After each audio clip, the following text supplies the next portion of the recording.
All right, everybody. Just survived the MDFI training 2026 alumni party, pool party, gel blaster battle, barbecue, swag swap. Had a really great time. Had a great weekend.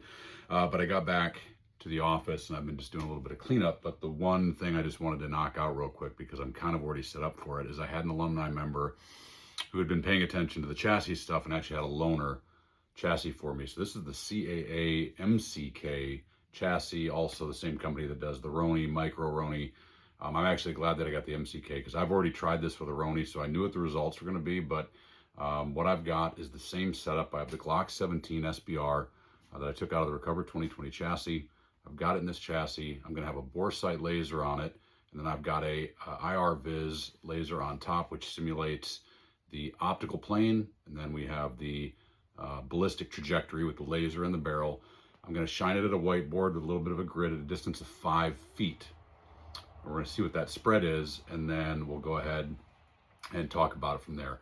I've got a feeling I'm going to get very similar results, but I want to give this chassis and any other chassis out there a fair shake, so we'll give it a shot. All right, everybody, so what I've got is the ballistic trajectory and the optical plane represented by two lasers. Doesn't matter which one they are. Just for reference, the top laser is the Holosun IR Viz laser, and the bottom laser is the bore sight laser. So what we're looking for, I'm holding this up to my shoulder, and I've got master fire and grip on the Glock 17. I've got my support hand on the front of the chassis where you would normally be holding it, and I'm just going to start to apply pressure. So right and left,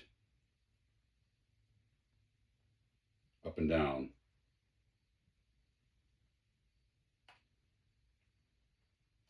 Right and left, up and down. All right, so I'm not going to spend a lot of time doing that. You're kind of smelling what I'm stepping in. So the issue that we have, thank you to computer systems that can help me with this, but that's a distance of 5 feet from the muzzle of the gun to the whiteboard with the lasers. If that's a 50-yard zero, you're throwing it off by 30 inches. If I move that 2 inches, which I was doing easily, if I can get that bore offset, the ballistic trajectory and the optical plane to shift the quote-unquote zero at 2 inches, which I was doing at 5 feet, that's 30 inches. 30 inches of deviation at 50 yards. If your chassis has that problem with the pivot point that's happening right up here, because that's how it's locking in. Now, granted, feels stable, but you can see it. You can see how it works because the optic is not mounted to the actual gun, to the slide. You're getting deviation. Cool range toys. Liabilities. Liabilities for real world use. You should own. We do own every round. You should care about owning every round. So don't take my word for it. It doesn't take much to actually test this out and see for yourself and then make the best life choice that you possibly can. Thank you very much for paying attention to this.